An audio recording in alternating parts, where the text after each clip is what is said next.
পেটে ও বুকে তীব্র যন্ত্রণা নিয়ে ডাক্তারের কাছে যেতে আল্ট্রাসোনোগ্রাফিতে যা ধরা পড়ল তা দেখে চিকিৎসক ও রোগীর পরিবারে চক্ষু চড়ক গাছ।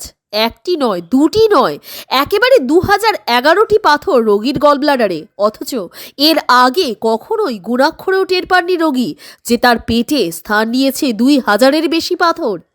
বনগাঁ ছয়ঘড়িয়ার বছর 26-এর গৃহবধূ প্রিয়া বিশ্বাস হঠাৎই একদিন পেটে ও বুকে তীব্র যন্ত্রণা অনুভব করে। পরিবারের লোকেরা এই যন্ত্রণা কী কারণে হচ্ছে প্রথমে তা বুঝতে না পেরে হার্টের ডাক্তার দেখানোর সিদ্ধান্ত নেয়। ডাক্তারবাবুর পরামর্শ অনুযায়ী ইসিজি করে কিছু ধরা না পড়লে পরবর্তীতে পেটের আল্ট্রাসোনোগ্রাফি করতে ধরা পড়ে গল ব্লাডারে রয়েছে থাকে থাকে পাথরের স্তর। এরপর ডাক্তার আত্মদীপ বিশ্বাসকে দেখালে তিনি দ্রুত অপারেশনের জন্য বলেন। প্রিয়া বিশ্বাসের পরিবারের সিদ্ধান্তে ডাক্তার আত্মদীপ বিশ্বাস মাইক্রোসার্জারির মাধ্যমে গলব্লাডার থেকে 2011টি পাথর বের করেন। গৃহবধূ প্রিয়া বিশ্বাস জানান এখন তিনি পুরোপুরি সুস্থ আছেন। অপারেশনটি খুব ঝুঁকিপূর্ণ ছিল, তবে চিকিৎসক তার নিপুণতার সাথে সম্পন্ন করেছেন। ডাক্তার আত্মদীপ বিশ্বাস জানান প্রথম অবস্থায় রোগী যখন এসেছিলেন তিনি অপারেশনের জন্য বলেন অপারেশনটি খুবই ঝুঁকিপূর্ণ ছিল। মাইক্রোসার্জারির মাধ্যমে পাথরগুলি বের করতে খুবই বেগ পেতে হয়, তবে অবশেষে সুষ্ঠুভাবে অপারেশনটি হয়। সমস্যা ছিল, আমার গলব্লাডারে পাথর হয়েছিল। কিভাবে বুঝলেন যে পাথর? হঠাৎ একদিন বিকালে প্রচণ্ড বুকে যন্ত্রণা শুরু হয়, সেই হিসেবে ডাক্তারের কাছে যাওয়া হয়েছিল। তা উনি যখন বললো আলট্রাসোনোগ্রাফি করতে তখনই ধরা পড়েছিল। এই এতগুলো স্টোন মানে 2000 কটা? 2011টা স্টোন ছিল। মানে আগে কোনোদিন অনুভব করেছিলেন যে না না পেটে ব্যথা ট্যাথা কিছু? না না না, হঠাৎ করে অনুভব? হঠাৎই এটা। আচ্ছা, এই যে এতগুলো স্টোন, এটা ক্রিটিক্যাল অপারেশন, কোনোদিন ভেবেছিলেন যে অপারেশন করলে আমার সমস্যা হতে পারে?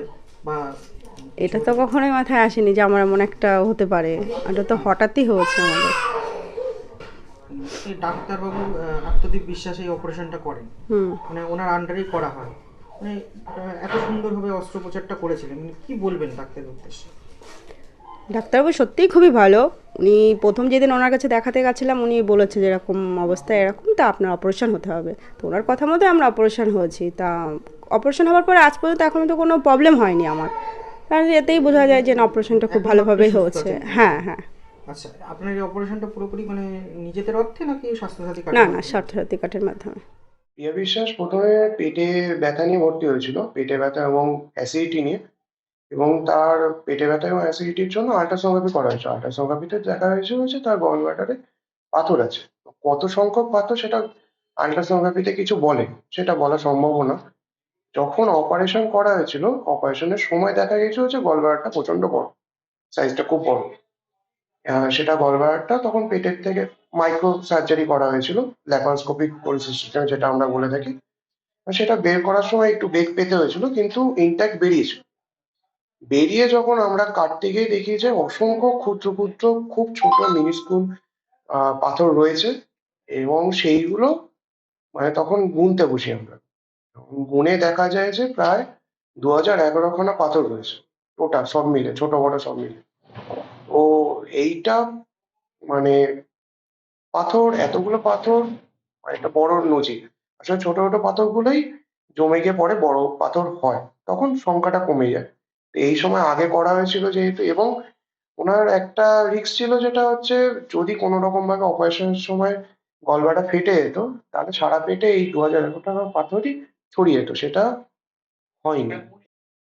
বনগাঁ থেকে শান্তনু বিশ্বাসের রিপোর্ট, চ্যানেল 24/7।